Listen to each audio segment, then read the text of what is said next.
¿Qué tal, benditos hermanos en Cristo Jesús? Bendito pueblo de Dios que tenemos en este planeta Tierra, en donde está el trono de Satanás y donde la mayoría de los seres humanos están en tinieblas.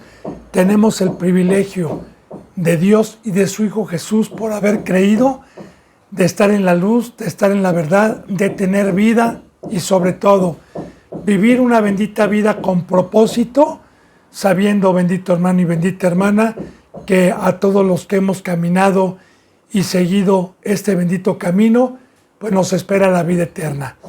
Yo me pongo a los pies de Cristo Jesús para continuar con la enseñanza número 57 del libro de los Hechos, capítulo 21, versículo 25. Habiendo ya pidiendo a Dios Padre por medio de Jesucristo para que me permita ser un instrumento y hablar únicamente la verdad, con todo temor y temblor, reverente a que va a haber un juicio y que el juicio empieza por su casa y que Dios nos va a pedir cuentas de toda palabra que haya salido de nuestra boca.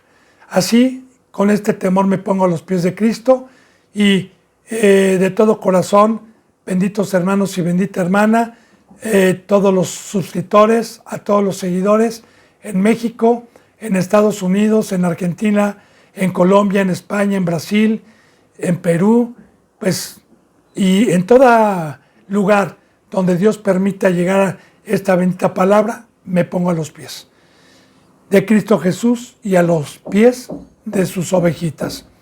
Ayer nos quedamos en el versículo 25 que dice: pero en cuanto a los gentiles que han creído, porque recordemos que vimos que habían 4 judíos que iban a cumplir voto, que se iban a rapar la cabeza y se iban a purificar. Ya estando Pablo en Jerusalén, le hago remembranza de lo que vimos ayer para poder continuar con esta enseñanza. Y a los gentiles, pues obviamente nada de purificación, nada de cumplir voto, de raparse la cabeza, que ya vimos que eso pues era de la ley del primer pacto.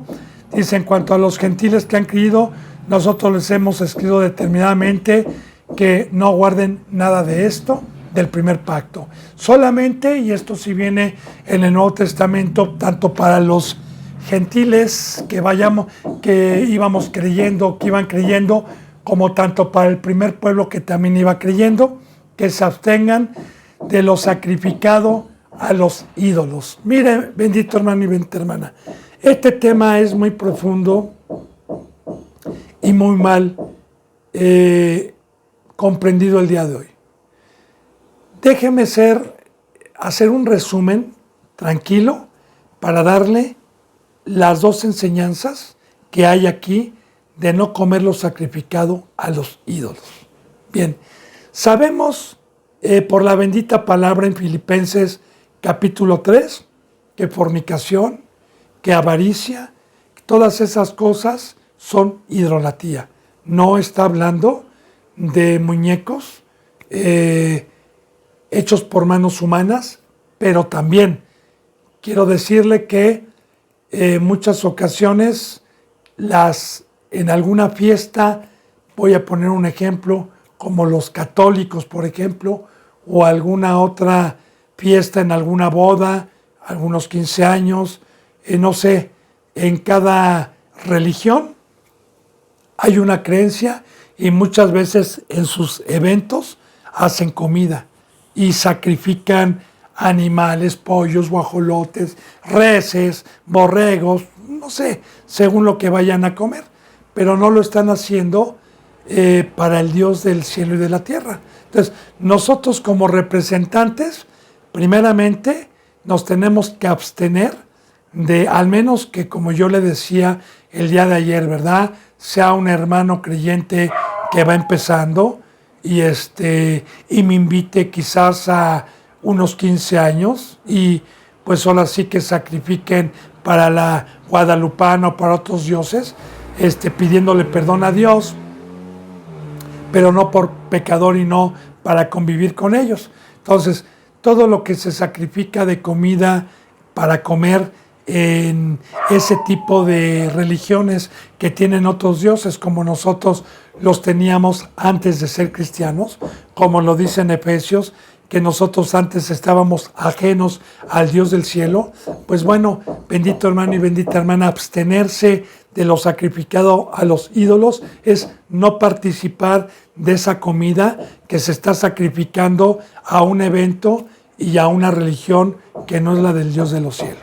Y de igual manera, bendito hermano y bendita hermana, acomodando lo espiritual a lo espiritual para no darle lugar a Satanás ni por uno ni por otro lado, quiero decirle que el mundo, el tener un crecimiento espiritual y tener ya 4, 5, 6 años en el cristianismo y estar yo teniendo todavía la confianza, o más bien el fruto del afán y la confianza en un ídolo que me da dinero y que me quita el tiempo para trabajar y para estar en la cruz, hablando de cualquier negocio, de cualquier tipo de trabajo que hay en el mundo.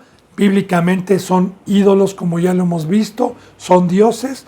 Recuerde, bendito hermano y bendita hermana, como una sombra de lo que iba a venir, y hoy en el Nuevo Testamento un Dios es aquel al que se le da la vida y al que depende o le opone uno la confianza y no lo puede dejar. Entonces, a mí me han criticado mucho porque cuando Dios me dijo que solamente había un Dios, que solamente había un mediador que había sido comprado, y cuando yo tomé todo como basura y me dijeron que en qué iba a trabajar, que de qué iba a comer, ellos no entendían que yo tenía un trabajo, que me habían quitado la carga del afán y que Dios me iba a sustentar tanto espiritualmente como físicamente. Entonces, bien, anteriormente yo comía lo sacrificado a los ídolos, o sea, yo iba a sacrificar mi vida, iba a dar mi tiempo allá al mundo, y de ahí ese sacrificio que yo daba al Dios trabajo o a cualquier otro Dios negocio, me daba un dinero para poder comer. Entonces, ya sea de una o de otra forma le estoy explicando para que no le demos lugar a Satanás lo que es sacrificado a los ídolos. Hablando primeramente de lo que le dije, de las religiones y de los eventos y las fiestas. Un verdadero cristiano como Pablo y como ellos no andaban yendo a otro tipo de eventos religiosos en donde generalmente se hacen comidas y se hacen banquetes. Nosotros es como adorar a esos ídolos. Y de igual manera, bíblicamente, los ídolos son todos aquellos que a cambio nos pueden dejar dinero para comer. Pero para comer, en vez de dar mi sangre en la cruz, en vez de darle mi tiempo a Cristo Jesús, estoy dando un sacrificio para poder comer. Ahora, eso es lo que se le enseña a los gentiles, porque desde un principio, bendito hermano y bendita hermana, no nada más a los gentiles, sino la bendita palabra de Dios desde el primer mensaje que Dios nos da por medio del Evangelio, se nos habla de una muerte, se nos habla de una sepultura, se nos habla de un bautizo, se nos habla de una separación, se nos habla desde que yo vine por primera vez a la bendita palabra y tuve el privilegio de escuchar el verdadero Evangelio. Me dijeron que Dios me dijo por su palabra, como siempre le repito, que el pecado había entrado por un hombre y por ese hombre había entrado la muerte, por cuanto todos los hombres habían pecado.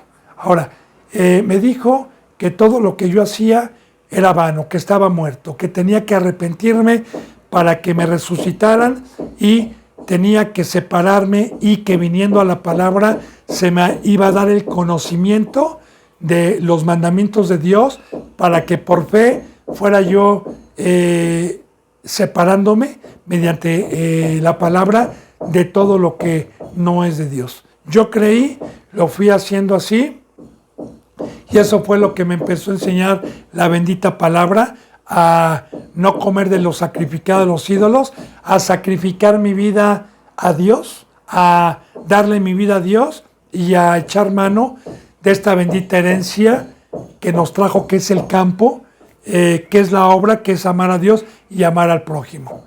Bien, sabiendo, yo siempre les recuerdo, ¿verdad? Porque los que creen en la bendita palabra, pues sabemos que somos extranjeros, peregrinos, gente de paso, advenedizos, porque los cristianos que no creen y nos critican y nos juzgan por predicar eso, piensan que el planeta Tierra es su hogar.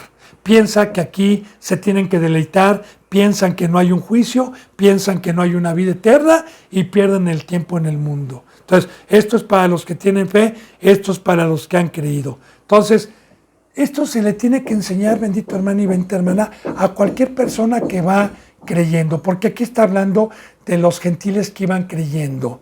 Dice también que se abstengan de los sacrificados a los ídolos, y dice, de sangre, de ahogado, porque de igual manera aquí ya habla de otra cosa. Aquí ya está hablando de un sacrificio, ya no de lo que le acabo de decir, porque hay comas, ¿verdad? Y cada coma tiene una enseñanza diferente. Así también en el Antiguo Testamento hay una enseñanza sobre culturas y naciones que no eran las hebreas, que cuando mataban al animal se lo comían sin desangrar la carne, como hoy la mayoría ya de las carnes que se venden en Walmart, en los mercados, pues es una carne que ya viene desangrada, más no así era anteriormente, no tenían el conocimiento y se comían porque pensaban que la sangre también era vitamínica, se comían el animal sin desangrarlo, como un león, como un tigre, mata a la presa y se la come con todo y la sangre. Ahora, ¿por qué? ¿Por qué el Dios del cielo? ¿Por qué nuestro Señor Jesucristo, tanto en el Antiguo Testamento y en el Nuevo Testamento, nos da esta enseñanza y de abstenernos de comer cualquier carne, cualquier animal con su sangre? Bien, bíblicamente la sangre tiene muchísima enseñanza en la palabra, representa la vida, ya sea de un animal, de un ser humano, más no de los animales que no tienen sangre, porque hay animales que no tienen sangre de carne blanca. Estamos hablando de la carne que tiene sangre. De hecho, usted se da cuenta y el Dios de los cielos, mientras venía Cristo Jesús a derramar su sangre en la cruz, pues Él permitió como una sombra el derramamiento de sangre de muchos animales, ganado específico que Dios pedía para el perdón de los pecados. Y también la bendita palabra nos dice en el Antiguo Testamento que los animales, los becerros, las vacas, los bueyes, tienen espíritu. Y también en su sangre tienen vida. Hay un versículo bíblico, si usted ha leído la Biblia, en donde dice así Dios: ¿y quién sabe de ustedes, oh humanos, que el espíritu de un animal cuando muere sube arriba o va abajo? Digo, son cuestionamientos a los que han leído la Biblia, pero ese no es el tema ahorita. El tema es que los animales tienen espíritu, ciertos animales de sangre. Y la sangre bíblicamente representa la vida, el alma. De hecho, bíblicamente el alma está especificada como la vida. Yo le digo algo: Cristo Jesús en la cruz derramó el alma.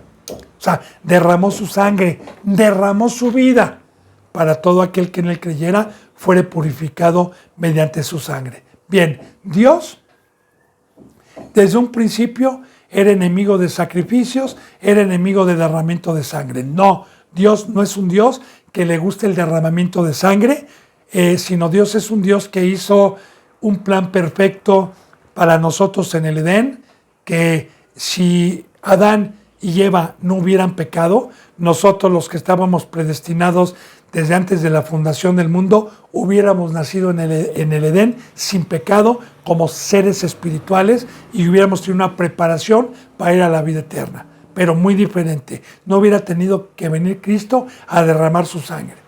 Pero entró el pecado, lamentablemente, entró la muerte, y entonces Dios, como una preparación de lo que iba a venir para darle lugar a Cristo Jesús, bueno, dice que a cambio de una vida, perdonaba nuestra vida, porque el pecado paga un salario y es la muerte. Y por una víctima sin pecado, por una víctima sin mancha, que quisiera dar su vida y ofrendarla a Dios por un pecador, nosotros íbamos a ser salvos. Por eso es que en el Antiguo Testamento todos los sacrificios de los animales que Dios pidió, Levítico es muy específico en estas leyes de los sacrificios, tenía que ser animal sano, animal sin enfermedad, animal sin mancha, tenía que ser un animal joven, sin mancha, tenía que ser con ciertas características, cierto color,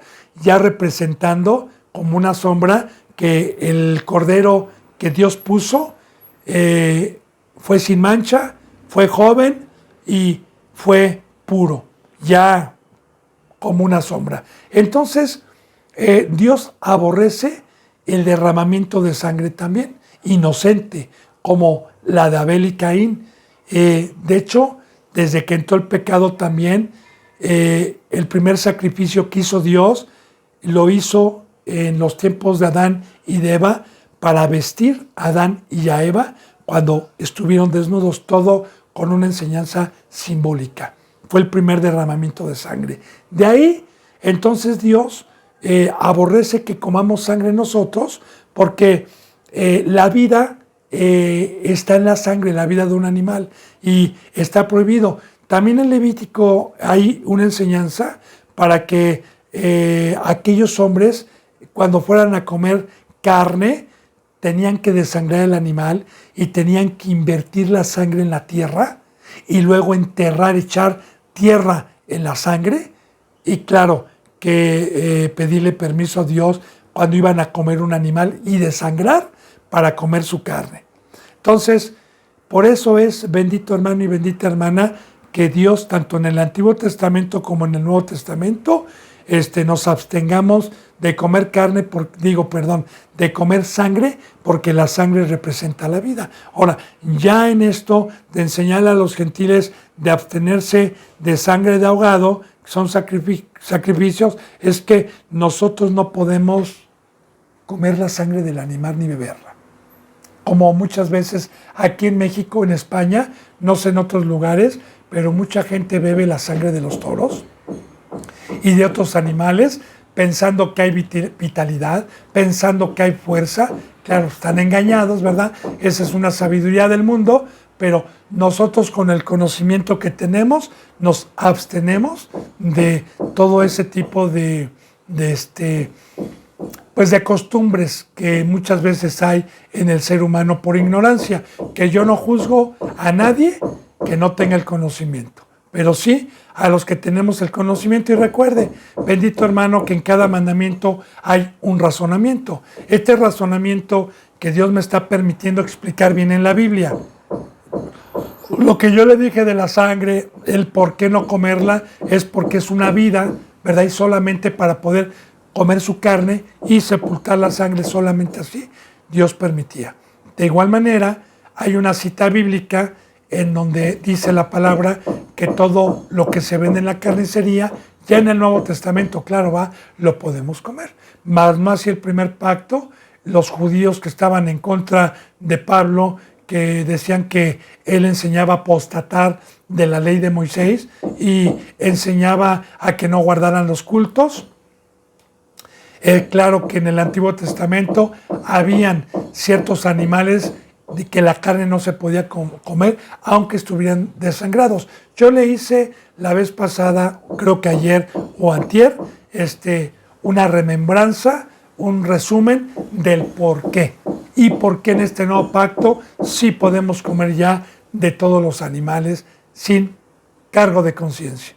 Bueno, entonces, únicamente enséñenle a los gentiles a abstenerse de los sacrificados a los ídolos que yo lo expliqué, de la sangre de ahogado, que eran los sacrificios para comer, y de fornicación. Ahora, esto es muy importante también, porque ayer yo le decía, y le vuelvo a hacer remembranza, que hay dos tipos de fornicación que Dios aborrece. La de la carne en una relación antes del matrimonio, porque un cristiano que ha entrado por la puerta del redil, un verdadero cristiano que tiene temor a Dios, Dios nos dice que no podemos tener una relación física, ya sea de hombre a mujer o de mujer a hombre, dependiendo si usted es mujer o es hombre, antes del matrimonio, porque antes del matrimonio se llama fornicación. Bien, ya una vez casándose y de igual manera teniendo una relación ilícita con una pareja que no sea mi esposa, se llama adulterio. Ahora, así también acomodando, como le acabo de decir yo, de los sacrificados a los ídolos, que tiene enseñanza tanto de aquí abajo como espiritual, aquí también esta de la fornicación tiene enseñanza tanto física como espiritual, porque un cristiano no puede tener una relación ilícita antes del matrimonio. Un verdadero cristiano, porque hoy en el cristianismo falso pues imitan al mundo, o sea, les parece normal el tener una relación antes de casarse. De hecho, ya ni bodas cristianas conforme a la bendita palabra y conforme al pacto del matrimonio las hay. Entonces, la fornicación espiritual es esta. Cuando Cristo Jesús llegó a su vida y a mi vida, ¿verdad? Y me dijo, te quiero como mujer, te quiero como esposa.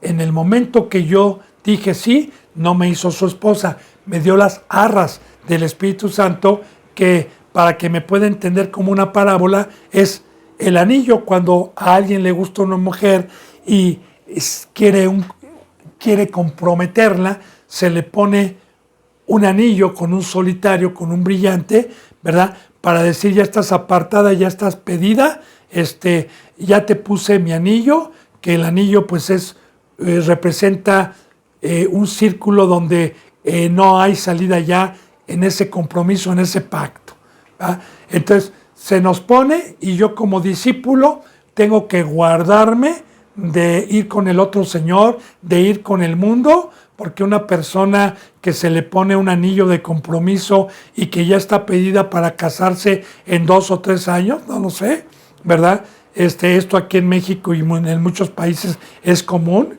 que bueno, era, porque ahora ya, pues lamentablemente estamos en los tiempos de Noé, ahora ya no hay ni bodas, ahora ya las parejas se unen, ahora ya no hay eso. Pero yo le estoy hablando cuando todavía había un poquito de honestidad y de que todavía no estaba tan gravemente el mundo como está ahora. Entonces, una persona que recibía de su novio el anillo de compromiso, así lo hice, tenía el compromiso de ya no tener otro novio, de ya no estar, pues ahora sí que haciendo la vida que hacía antes, de salir a conseguir alguna pareja o de ser provocativa, ya no. Esperaba con un vestido blanco a llegar al matrimonio y a casarse para ser esposa del novio. De igual manera, simbólicamente, el llamado a ser discípulo es lo mismo. Se me pone un vestido blanco, se me pone un anillo de compromiso y se me prueba a ver si soy fiel, y una vez que en ese lapso logré esperar a mi Señor a tener un crecimiento, entonces viene el pacto del bautizo por imposición de manos para que llegue a ser yo un ministro. Entonces ya puedo darle hijos a mi esposo. Pero en ese lapso del discipulado, bendito hermano y bendita hermana, puedo fornicar.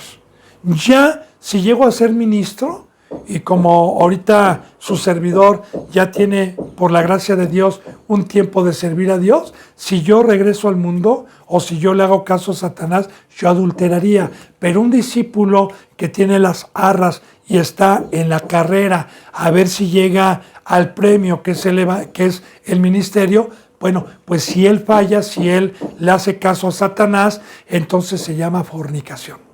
Y eso, desde un principio, a un gentil o a cualquier persona que entra por la puerta del redil, la bendita palabra nos empieza a enseñar de la cruz, nos empieza a enseñar de abstenernos del mundo, de los deseos carnales. Desde un principio es lo que empezamos a enseñar, y es muy importante también que meditemos qué es lo que enseña Dios por medio de una verdadera iglesia. Porque hoy en las iglesias no enseñan estas cosas que estamos viendo. Y recuerde, no es de acuerdo al tamaño espiritual, porque en muchas iglesias les dicen, cállate, no le hables, no se nos vaya a ir el banquito, no se nos vaya a ir el dinerito que nos da de ofrendas y de diezmos, ¿verdad? Sino que nosotros lo hacemos mediante el Espíritu, sabiendo que hemos sido puestos como ministros para enseñar el camino a la vida eterna. Dice entonces en el 26, entonces Pablo tomó consigo a aquellos hombres, a los 4 judíos que iban a cumplir voto, que ya los vimos, ¿verdad? Para que fuera a purificarse. Ya le expliqué yo a los que han dado un seguimiento el por qué estaba haciendo esto. Y recordemos que el Sanedrín o el Consejo de Ancianos también ayudó a Pablo a tomar esta decisión. Todo para ir a pescar, todo para ir a ganar a los de la circuncisión. Entonces Pablo tomó consigo a aquellos hombres, y al día siguiente, habiéndose purificado con ellos, entró en el templo para anunciar el cumplimiento de los días de la purificación, y cuando había de presentar la ofrenda por cada uno de ellos, porque ya ve que él iba a pagar el voto de cada uno de ellos, que era una costumbre, ya no era la ley mosaica, sino era una costumbre que ellos ya tenían. Pero otra vez, bendito hermano y bendita hermana, veamos el amor de Dios, veamos la astucia con que se puede trabajar, todo para pescar, todo para que se salve una alma. Acuérdese que Cristo Jesús, cuando mandó de 2 en 2 a sus discípulos, les dijo así: sean prudentes como palomas y astutos como serpientes, para ir a dar el evangelio. Entonces, aquí de igual manera, claro, no está hablando de Satanás en el simbolismo de astutos como serpiente. No, una serpiente es un animal que sabe en qué momento cazar. De igual manera, un pescador tiene paciencia, ¿verdad? Tiene astucia, tiene para pescar. Y aquí estamos viendo entonces que estos rituales Pablo ya no los hacía con el crecimiento, con el entendimiento, y en el nuevo pacto él ya no practicaba esos cultos que Pablo ya sabía que habían venido como una sombra. Pero vuelvo a repetir, recordemos que la bendita palabra lo dice, por medio de Dios. Y cuando vean un hermano débil, no les digas esto, ni les prohíbas, porque puede ser piedra de tropiezo. Ya le dije y le ponía yo la vez pasada un ejemplo, ¿verdad? Si viene un hermano que tiene 2 semanas o 3 semanas, judío de la circuncisión, que coma cierta carne y que yo pueda comer de todo, y si yo sé que a él le va a molestar o le puedo ser piedra de tropiezo, que me vea comer y diga, ay no, está mal, no guarda, no, me voy, entonces Dios me va a culpar. Tenemos que tener paciencia, sea con un católico, sea con un judío, no importa el católico, pues yo no le puedo prohibir, deja de tomar, deja de fumar, deja de ver la tele, ven con falda luego, no se puede, bendito hermano y bendita hermana.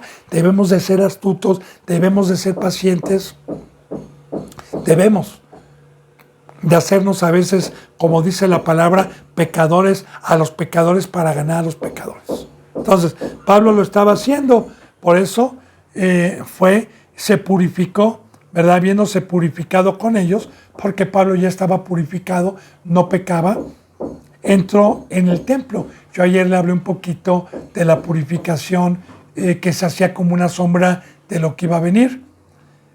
Dice, para anunciar el cumplimiento de los días de la purificación, porque en el Antiguo Testamento, una vez que se purificaban, como simbolismos que Dios marcó con números, porque los números tienen simbolismo, el 3, el 7, el 12, el 40, bueno, también tenían que esperar ciertos días para la purificación y ir a cumplir el voto de raparse y pagar su voto, cuando había de presentarse la ofrenda por cada uno de ellos, porque tenían que presentar una ofrenda para la purificación y para el voto.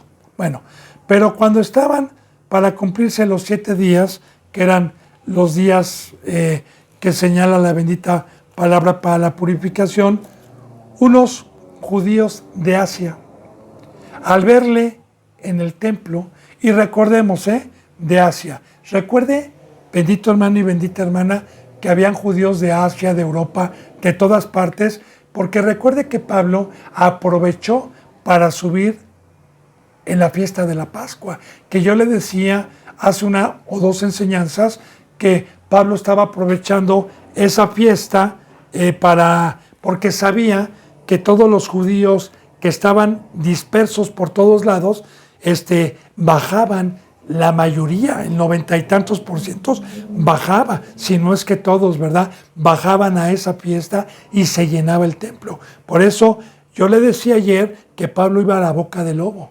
Por eso Pablo sabía que iba a padecer, que lo iban a encarcelar, pero vamos a ver si a cambio había un fruto.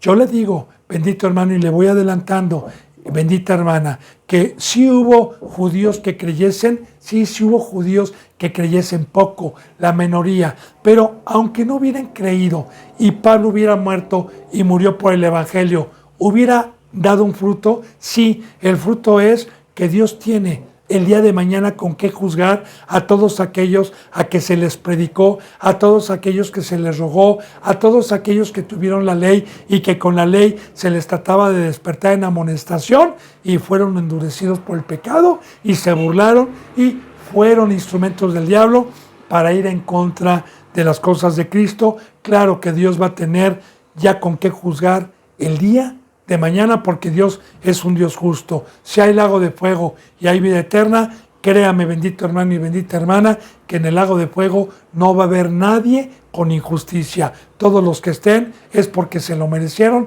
es porque estuvieron en contra del pacto que trajo Dios por medio de Jesucristo. Y fueron piedras de tropiezo, como lo hemos visto en el libro de los Hechos.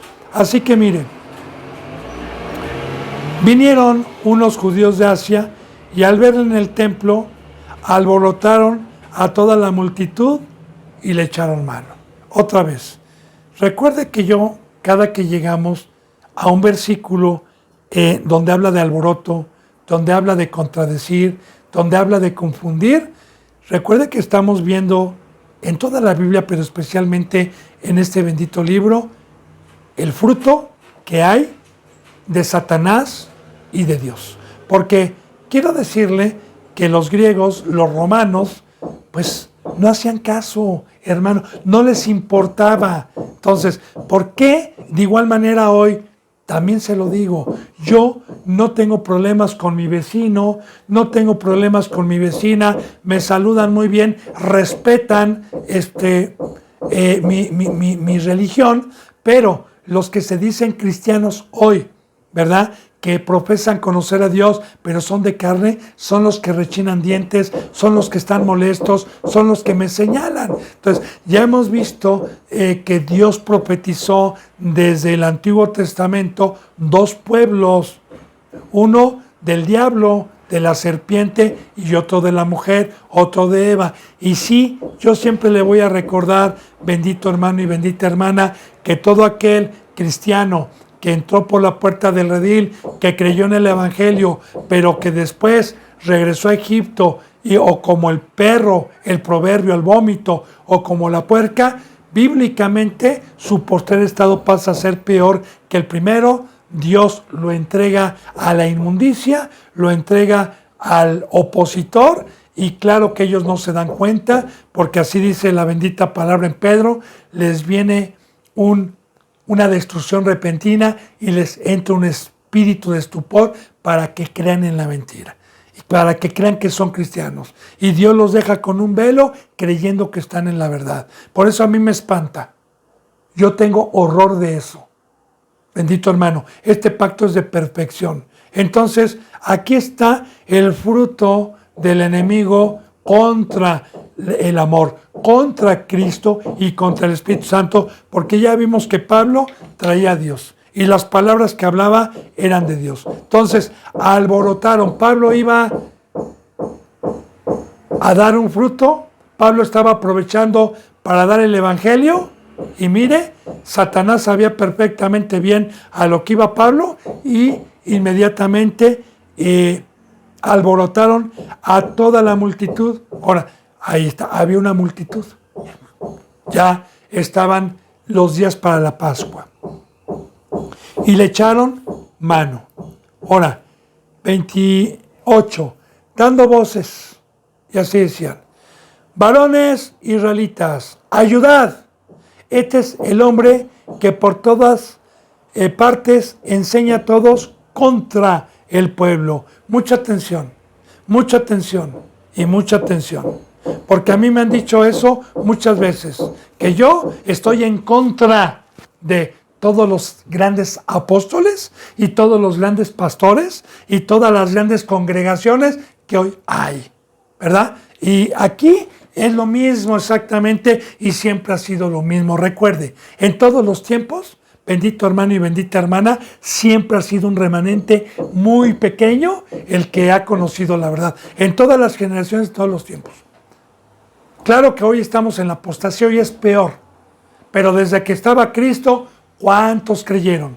De toda la multitud que Cristo Jesús tuvo por orden del Padre y mandamiento del Padre, Cristo Jesús a todo el pueblo de Israel tuvo la oportunidad de escucharlo. ¿Y qué dijo Cristo? Ay de ti, Corazín, ay de ti, Betsabai, ay de ti, escriba, ay de ti, fariseo. ¿Cuántas veces te quise reunir como las gallinitas reúnen a sus pollitos y tú no quisiste? Y al final de cuentas, ¿cuántos siguieron a Cristo? ¿A cuántos se les apareció? A más de 500. ¿Por qué no se les apareció a esos 5,000, a esos 4,000 y esas multitudes que iban a la orilla del mar cuando Jesús ni siquiera podía estar en la orilla por la multitud y se subía en una barca? ¿Dónde estaba esa multitud cuando llegaba su madre María, cuando llegaban sus hermanos y le decían: Jesús, tu madre y tus hermanos quieren verte, pero por esta multitud no pueden pasar? ¿En dónde están? Cuando Cristo Jesús murió y resucitó, ¿dónde estaba esa multitud? Entonces, ya proféticamente, bendito hermano y bendita hermana, no por mí, a los que tienen entendimiento, siempre los que se jactan de conocer a Dios, siempre los que se jactan de conocer la palabra, son la mayoría que están en contra de los que predicamos la cruz, de los que predicamos salir del mundo, de los que predicamos santidad, de los que predicamos servirle a Dios, de los que predicamos que fuimos comprados a un precio muy alto para no estar con un pie en el mundo y con un pie con Cristo, sino darle toda nuestra vida, ser luz, ser sal, que para eso ya le he dicho que se requiere todo el tiempo. Entonces, ahí está, alborotaron a todos y daban varones y retas a ayudar. Fíjese bien, a ayudar. Porque hoy así a muchos han engañado. Ayudad. Este es el hombre que por todas partes enseña a todos contra el pueblo. Fíjense, contra el pueblo y contra el pueblo, la ley y el lugar. Y además de esto, ha metido a griegos en el templo y ha profanado este santo lugar. Ahora, predica, enseña cosas contra la ley, cosas contra nuestros cultos, y aparte ha metido a griegos, que yo le decía la vez pasada, fíjense bien cómo utilizaban la palabra siempre a su favor cuando les convenía. Porque recuerde que yo le había dicho, bendito hermano y bendita hermana, en enseñanzas pasadas, que los judíos tenían prohibidísimo comer o juntarse o circuncidar a uno que no fuera nacido en el pueblo hebreo. Entonces, acuérdense que ya vimos que cuando Pedro, cuando se estaba extendiendo el evangelio, a ellos no les importaba y por celo también tenían gente que no era ya judía. Ahí lo vemos en el libro de los Gálatas, ahí lo vemos en muchas citas bíblicas, incluyendo los Hechos, como estos también ya griegos y a cualquiera los trataban de circuncidar. Pero aquí eran hipócritas.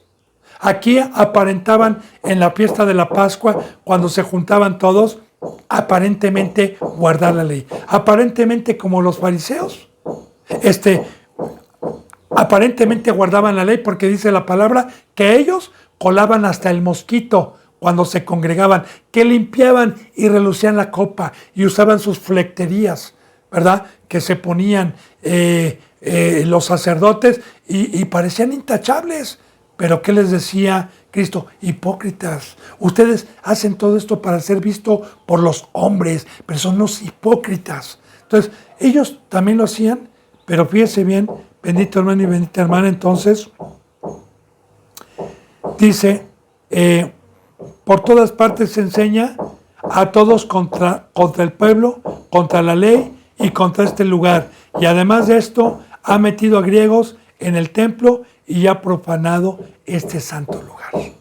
Entonces, quiero decirle, ¿cuál es la palabra que molesta o que les molestó a estos y que molesta hoy a los que se asemejan? ¿Cuál es la palabra? ¿Sabe cuál es la palabra? El pacto de la cruz, el pacto del bautizo, el pacto de morir. Se lo vuelvo a repetir, esa es la molestia de ellos. Y, claro, que cuando nosotros predicamos santidad y morir al mundo, no, el hermano está enseñando en contra, porque la ley no dice trabaja, dice manda a tus hijos a la escuela, dice que podemos hacer esto. Eso no lo dice la ley. Entonces se empiezan a molestar y empiezan a defender sus deseos de la carne, sus razonamientos. ¿Por qué? Porque se les hizo dura la palabra y no creyeron en Cristo. Porque Cristo Jesús es el que vino a predicar este pacto de muerte y de cruz. Y claro, que los que nos dedicamos mediante el Espíritu Santo a hablar la verdad, por eso nos enseña la bendita palabra. Por eso quiero decirle, bendito hermano y bendita hermana, que de cierta manera, cuando yo empezaba el ministerio, tenía 1 año, 2 años, Satanás estuvo a punto de confundirme y de pensar que yo estaba mal. Pero cuando Dios me empezó, por su misericordia, a fortalecer y a darme entendimiento y a decirme que en todos los tiempos ha habido oposición y han sido la mayoría y pocos son los que han creído, y más en estos últimos tiempos, en la apostasía, en donde no lo digo yo, sino lo dice la palabra, hallará fe el Hijo de Dios cuando venga. ¿Cuál es la señal de que nuestro Señor Jesucristo venga en el cielo? Sino la apostasía, que ya también estudiamos eso en las enseñanzas pasadas. Entonces, yo estoy tranquilo de ser de la puerta angosta, de ser de los poquitos que quedamos predicando y no de la mayoría de la puerta ancha, que siempre van a estar en contra. Vuelvo a repetir, en contra. Ojalá nos dejaran tranquilos y cada quien su rollo, ¿no? Pero no, vemos que no. Ahora, nosotros tratamos de predicarles la verdad porque Dios no nos dio un espíritu de cobardía. O sea, no lo hacemos para ir a altercar con ellos, no lo hacemos para molestar. Pablo no iba a predicarles la cruz, a predicarles a Cristo para irritarlos, para molestarlos, sino para que creyeran en la verdad. Bueno, dice en el versículo 29, porque antes habían visto con él en la ciudad a Trófimo de Éfeso, a quien pensaban que Pablo había metido en el templo. Ahora, habían visto en la ciudad con Pablo a un tal Trófimo, que era un griego ya convertido, ¿verdad? En Éfeso, a quien pensaban que Pablo había metido en el templo. Y ni siquiera era verdad, porque recuerda que en el versículo que acabamos de ver es que estaban diciendo que Pablo metía en el templo a griegos. No es cierto, Pablo ya ni iba al templo. Pablo ya ni practicaba esos cultos. Pablo sabía que ese templo ya estaba destruido por Cristo, que el templo era la iglesia. O sea, Pablo, si iba a ese templo, era para predicar y era para no poner piedra de tropiezo. No iba con griegos, él sabía, porque Pablo fue instruido a los pies de Gamaliel.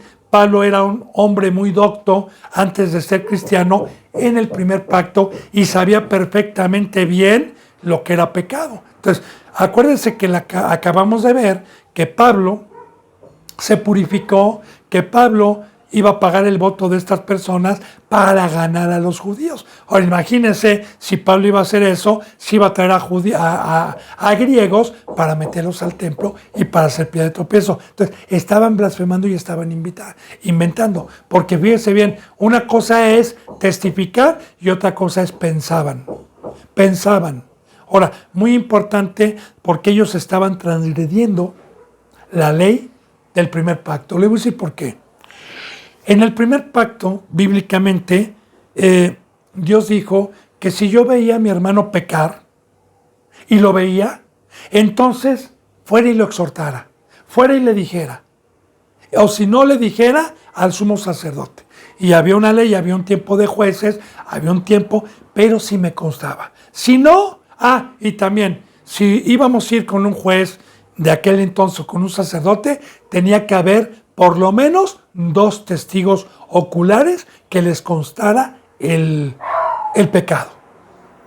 Si no, dice Dios, no podía yo señalar a mi hermano. Ahora, aquí estaban transgrediendo la ley, porque ni siquiera lo vieron meter a este hombre, sino que pensaron, sí, en sus razonamientos. Y de igual manera, pues Satanás, como están llenos de tinieblas, les ponen los pensamientos para que crean más en la mentira y para que tengan este fruto contrario y menos crean en la palabra de Dios. Dice, a quien pensaban que Pablo había metido en el templo. Dice así, que toda la ciudad se conmovió y se agolpó el pueblo y apoderándose de Pablo, le arrestaron fuera del templo e inmediatamente cerraron las puertas.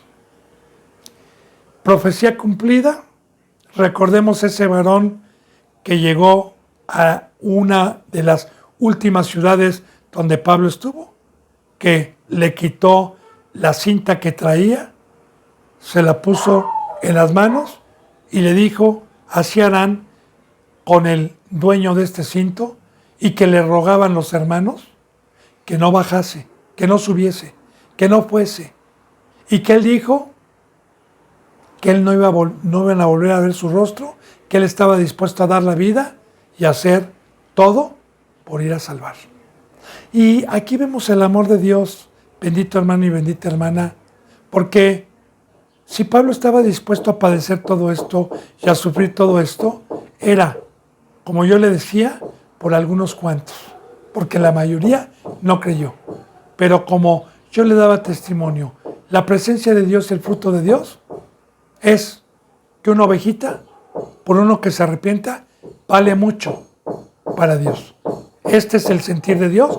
No le doy la gloria a Pablo, no le doy la gloria a ningún hombre. Más bien, a Pablo lo imito, a Pablo lo admiro por su fe, pero la obra del fruto que tenía no es más que de Dios.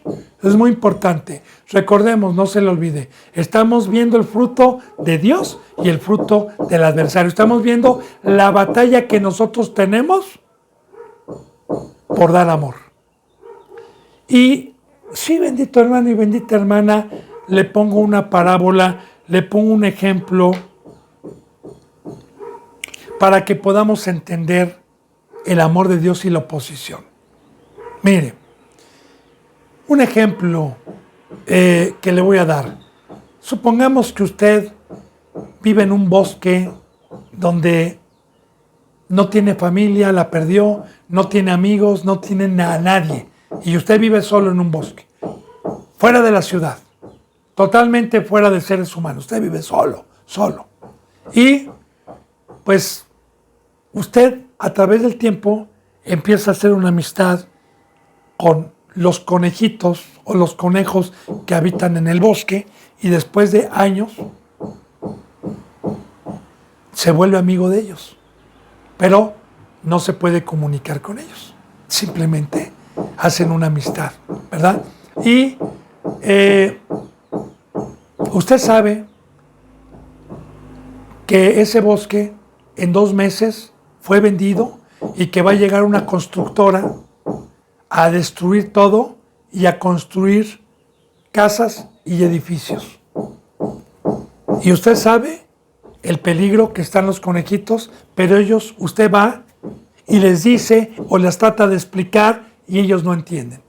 Y usted se desvive porque salgan de sus guaridas y se vayan a otro lugar, pero no lo entienden. Y usted escucha una voz, Dios, que le dice: ¿estarías dispuesto a convertirte en conejito para darles el mensaje? ¿Tanto los amas? Pero yo te digo que si me dices que sí, la mayoría se va a burlar de ti y la mayoría te va a golpear, porque te van a decir que estás loco. ¿Aún así quieres? Y ese hombre tanto los ama que dice: sí, estoy dispuesto por 2 o 3 o 4 conejitos que crean. Estoy dispuesto a dar mi vida. Ahora, se vuelve conejito y le entienden. Y empieza a decir: deja tu hogar, deja tu madriguera, deja no, pero aquí nacimos, pero esto nos enseñaron nuestros padres. ¿Cómo que dejemos todo? Sí, es que tenemos que salir a otro lugar porque esto va a ser destruido. Pues muchos no odian escuchar eso porque no creyeron. Y de igual manera, cuando Jesús dice que va a ser destruido el mundo, que va a ser destruido el planeta Tierra, que salgamos de aquí, que salgamos y que pongamos diligencia, pues ahora sí que los adversarios, los que aman las tinieblas, los que aman que les rasquen el oído, se quedan y son los adversarios. Pero ¿sabe qué, bendito hermano y bendita hermana? Vuelvo a repetir, el sentir es de Dios. No importa el pago, no importa que me maten, como dijo Pablo, no importa que vaya a la cárcel, lo que me importa es que si con una vida puedo salvar 20 vidas o 30 vidas, gloria a Dios. Recuerde la bendita palabra de la oveja perdida. Deja las 99 y ve por la perdida, porque hay más gozo por esa ovejita si la regresas al redil que las 99 que ya están. Bueno, yo espero que vayamos entendiendo. Entonces, vemos la agresividad, vemos por amar, por decirles Pablo cuál es el camino, vemos cómo se apoderaron de Pablo y le arrastraron. Aquí ya vemos, ¿verdad? Cómo la violencia. Fuera del templo e inmediatamente cerraron las puertas. Y procurando ellos matarle, se le avisó al tribuno de la compañía que toda la ciudad de Jerusalén estaba alborotada. Ahora, otra vez, nuevamente, veamos a estos hipócritas que iban con cara de piedad, que iban a subir a esa fiesta como cuando Cristo Jesús subió a esa fiesta antes de ser crucificado y estaban los cambistas, estaba todo muy bien, aparentemente iban con cara de piedad. Así son los hipócritas. ¿Y por qué hipócrita? Ya le dije que ellos también aceptaban a griegos. Otra de las cosas, bendito hermano y bendita hermana, ellos tenían prohibido matar. De hecho, está dentro de los 10 mandamientos: no matarás. No matarás. Y también dice: no dirás falso testimonio contra tu prójimo. Todo esto no tenían temor. Eran hipócritas. Lo querían matar. O sea, estaba fuera de la ley, como hoy también.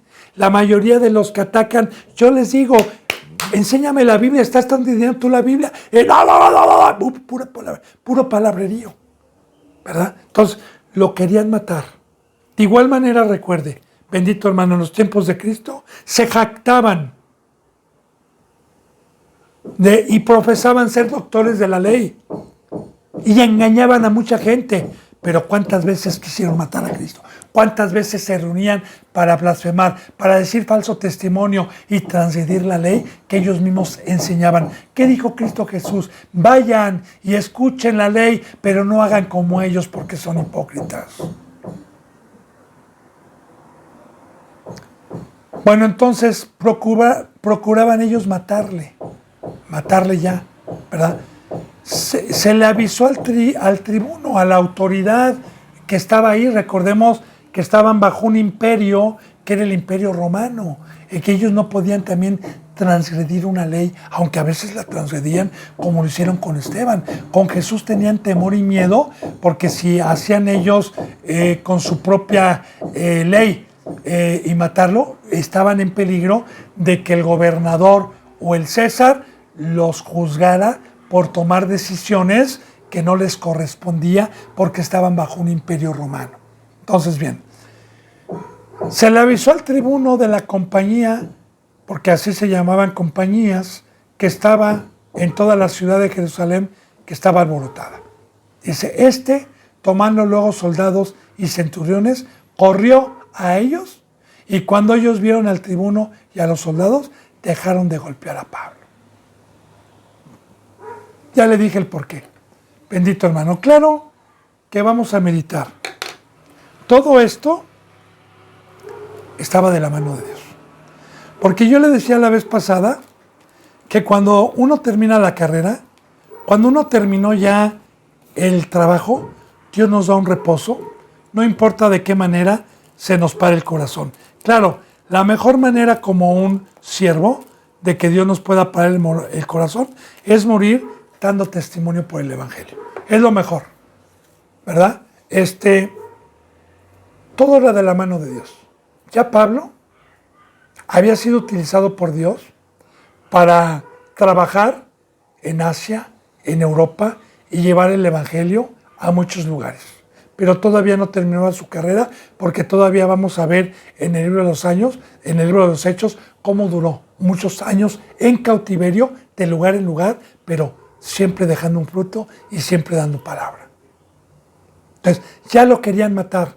Entonces, lo estaban golpeando, lo querían linchar. Ya estaba golpeado Pablo, ¿sí? Él sabía lo que iba a ir.